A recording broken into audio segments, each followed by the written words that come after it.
Trăiască băieții și fetele! Am revenit cu a doua colecție pe acest an. De data aceasta avem un colet de la băieții la Pyromagic. O să vă las în descriere linkul la site-ul lor. Tot ce trebuie să știți despre ei. Ne-au trimis un fel de colaborare, să zicem așa. De fapt, colaborare este. Avem carambitul aici. Pachetul este aici. O să-l deschid eu și vedem ce produse se află înăuntru, bineînțeles.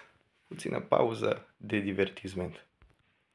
Bun băieți, am revenit cu coletul desfăcut. Îl desfăcusem inițial pe partea cealaltă. Dar ne-am redresat, bineînțeles, și vedem că ne întâmpină el așa cu niște sticăre. Frumoase sticăre, n-am ce să le zic. Cu vrăjitorul ăsta nebun care face numai trucuri pe aceea, văd. Audă asta ce face aici. Da, nebune sticărele astea, n-am ce să zic. O să le lipesc pe Opelul meu, cel mai probabil. Sau vedem pe unde, să sponsorizăm, să știe lumea. Bun.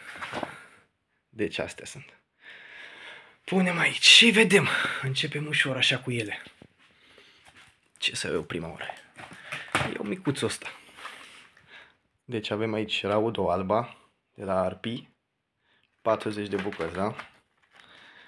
Categorie P1 de menționat. Să țină lumea minte între mână și mână. 9,6 grame, 0,24 de grame pe bucată. O să le testăm, o să vedem ce știu. Bun. Deci încă o dată v-am zis, vă las în descriere link către site-ul lor, tot ce trebuie. Mergeți, faceți comenzi, că au prețuri bune. Și cel mai important, produse foarte multe legale. Dacă nu chiar majoritatea. Așa, avem aici categorie F1, dar ce Bloom Fire. Nici nu știu ce sunt astea exact. Hai să citim aici pe ele să vedem. Moriști de sol. Moriști. Deci ceva gen titireze, da? 21 de grame. Mai multe bucăți aici. Deci ar trebui să fie niște titireze. Nu? De la Fire Show. Hai că le testăm și vedem ce sunt. Continuând. Bossy. Shooting Stars. 4 bucăți. Deci ăștia-s vulcani. Cu altă categorie F1, vârstă minimă 16 ani, deci vedeți și voi. Vreau să desfac această cutie, să vedem ce este în ea. Pun puțin pauză. Bun băieți, am revenit cu cutia desfăcută. Uitați-mi un moment. Deci da, după cum scrie și pe pachet, vulcani. Sper că se vede bine pe filmare, deși așa pare, fără bliss, fără ăștia. Bun, 4 vulcani. Îi supunem și pe ăștia la teste, bineînțeles, neapărat. Continuând. Show 120. Acesta ar trebui să fie tot de la Fire Show, nu? Da. An de fabricație 2023. 20 de grame. 0,15 bucată. Deci n-am avut așa ceva niciodată. Chiar sunt curios. Bineînțeles, le supunem și pe astea la teste. Câte sunt în cutie? 2. Da. Nu știu exact câte sunt în cutie. Să fie 40 sau sunt doar 20. În fine. Mai mărișoare așa. Vedem ce știu. Ce cântă și ele. Un pachet de dog. Tot de la Fire Show. Tot 0,5 grame. Deci probabil sunt ceva frați. Nu știu dacă de sânge, dar vitreși toți sunt. Cu ăștia cu show-urile. Vedeți, 2023 ani de fabricație, categorie P1. 0,5 grame pe bucată, deci testăm. Pachet de FS5, tot la Fire Show. Ce mari sunt ele așa, nebunele. Gramajul ar trebui să fie. Ce-mi trebuie mie mâna așa, vedeți, de la alcool, de la ăștia, să fiți cuminți băieți în viață. Aveți grijă de voi. 2 grame pe bucată, da? Le testăm și vedem ce știu și ăștia. Așa, mini fountain. 20 de bucăți. Deci ar trebui să fie fântânițe de alea micuțe. Pentru niște compilații, pentru niște teste, eu zic că sunt decente și ele. Vedeți aici tot așa vârstă minimă 16 ani. Vă doare la patină. 40 de bucăți. Vedem ce știu și ăștia. Așa, un pachet de Bulldog. 40 de bucăți la Fire Show. Ia să le deschidem, că nici pe astea nu le știu. Da. Să fie ele tot așa, frați, surori cu Dogul și cu Show. Ia să vedem ce scrie pe aici pe ele. Probabil aici scrie. Ba, nu, aici scriu alte indicații. Unde scrie, mă, gramașa ăștia? Deci aici am găsit 0,5. Deci cei 3 frați Petreuși. Bun.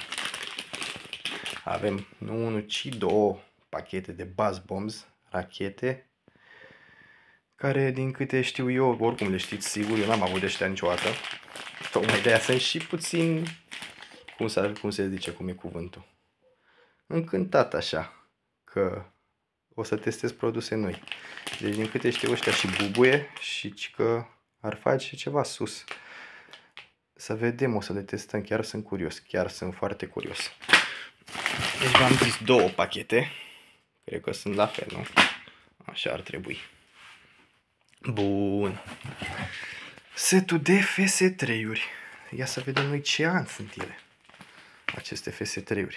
Deci an de fabricație 2022.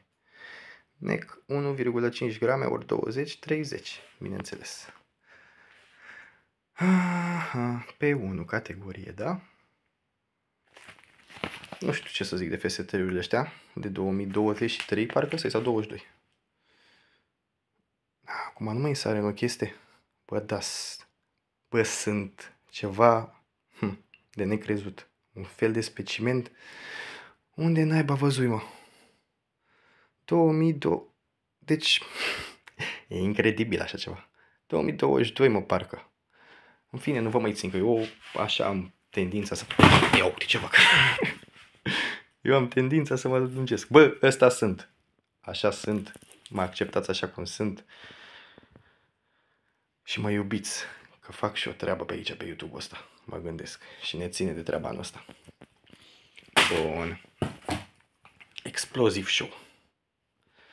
Tot de la Fire Show. Deci vedem aici NEC. Unde văzuim? Aici. NEC. 2 grame, da? P1. Tot așa, an de fabricație 2024, deci ăștia de 2024. Eu vă spun că cei aici, în mare parte, eu n-am mai avut niciodată. Așa că sunt puțin încântat, așa emoționat, nu emoționat. Mult emoționat, nu o să fiu decât la botez, la nuntă, la ăștia. Poate, nici acolo. Emoționat ești când... Hai că vorbim deja, deviem de la subiectul nostru de petare de artificii. Da, Explosive Show, 2 grame. Hai că vedem. Adică eu le-am văzut pe astea, prin colecții, pe la colegii mei de breazlă. Dar nu știu ce fac, ce pot, adică până nu le testezi pe pielea ta, știi, nu e același lucru. Fire Show. Ce luni sunt ăștia? Ce luni sunt ăștia? 0,98 de grame, da? Vedeți aici? Sunt 2,40, nu? Ce cutii interesante, ce chestie. 2023 ani de fabricație, da? P1. Destul de clar. Dar bine, de menționat. Chiar dacă le aveți și sunt legale la peste 18 ani, nu vă duceți acum când ieșiți pe drum sau la oraș, depinde de unde sunteți, și aruncați la vecini în curte, nu? Băi, tată, folosiți-le responsabil, nu faceți probleme. Că sunteți tineri și e păcat de voi. Distrați-vă cu ele, nu deranjați pe nimeni, responsabil folosiți-le, cum vedeți și la mine. Eu, chiar dacă sunt handicapat, nu deranjez pe nimeni cu ele. Da? Atât am avut de menționat. Că nu te duci tu la vecinul Costel sau eu știu în scara blocului și dai cu una de asta, da? Bine, băieți, v-am spus să fiți cuminți. Ați înțeles? 0,98 de grame, 10 bucăți, vârstă minimă 18 ani, da? Bun. Avem aici Fire Show care a luat Dumbumu cum ar veni, dar nu a luat, că e la clasic Dumbumu. N-am înțeles exact ce vor să facă cu asta, dar astea sunt cu un foc tare. 100 de bucăți. O să le testăm, chiar sunt curios despre ele. Deci ar veni 60 de grame pe tot pachetul, da? Interesant, interesant. O să vedem. Bun. Asta ar trebui să fie un vulcan ceva, nu? Flash argintiu, deci. Vedeți aici, flash argintiu de 60 de secunde, parcă am citit, da? De 10 grame. Bă, dar îmi tremură mâna. Fitilul principal aici, deci un stroboscop, cum ar veni. Ce mărișori. Pe asta, clar, trebuie să-l testăm să vedem ce face. Cred că o să lumine frumos. Da. Trecem pe lângă astea. Avem 4 lasere vulcani. Mari și ei. Cred că le-am văzut efectul astora. O să-i testăm și o să vedem ce știu și ei, nu? Vulcani. Ce mai scrie pe aici și pentru noi, pentru capul nostru? Mare lucru nu. F1, deci 16 ani, da? Tremură mâinile. Ca de obicei, v-am spus de ce. Fiți cuminți în viață, aveți grijă de voi. Și dați cu vulcani de ăștia, lasă. Lasă că dau eu și văd cum fac. Vă fac compilație, vă fac alea, credeți că vă dați pe sec nebunilor. Setul ăsta de banane îl iau că s-a spart. Deci un set întreg de banane. Iau una așa acolo, știți, clasice de banane la Fire Show de 30 de mm. Avem un set întreg. Dați-mi o secundă că să nu fac altele pe aici. Bun. Silver Dream. Care el este o fântână din asta. Ăștia cred că se folosesc pe la anunț, pe la ăștia. Știu ce efect are, cred. Oricum o testăm. Interesant că testăm produse noi totuși. Produse noi, v-am spus, pe canalul ăsta n-au fost produse de genul. Că ne-am bazat mai mult pe Ecopiro, pe vrăjel din ăștia, dar nu mai merge cu Ecopiro, gata. Bun. Și că noile petarde. Dum bum. Crackling. Greenurile. Mă gândesc. Văd că au ambalajul ăsta verde, nu? Ce ar trebui. Dum bum. Da, păi da. 3,9 grame. Da? F1. Testăm și vedem ce fac și ele, nu? Așa ar trebui. Trecem mai departe. Ba da, naiba. Mulți, mă. Bă, deci mulți sunt. Cât sunt aceia. Deci ăștia sunt vulcani. Starfire. 12 bucăți. Să vedem pe spate ce ne scrie. Deci F1, 16 ani, da? O bucată are 5 grame, da? Vedem ce fac și ei, normal. Îi testăm. Avem destui de testat. Uitați cât sunt. Drăguți, drăguți. Încă o dată mulțumim băieților la Pyromagic pentru acest colet frumos, nu? Vampire Bang 2 de la Fire Show. Astea sunt petarde, nu? 8 grame. Vârstă 18 ani. Da? Pe 1. Adică mă gândesc că petarde sunt. Dacă scrie aici Bang, Vampire Bang, așa ar trebui să fie. Testăm, frate, testăm tot. Nu lăsăm nimic de testat. Așa tot. Vampire Bang. Mă gândesc că ăsta ar fi 1, nu? Deci e 4-a, 5-a oră când fac asta. Neîndemânatic, frate. 50 de grame. Deci pe 1. Adică 20 de bucăți. Ia stați mă puțin să-l deschid și pe ăsta, că nu știu, sunt curios. Da. Spanish cracker. Nu? Ceva de genul. 2,5 grame are ea. Eu știu ce să zic. Trebuie să pus așa la niște... Da, am pus pauză din greșeală ca prostul. Da, trebuie să pus așa la niște teste. Mai mult n-avem ce să zicem. Deci Vampire Bang.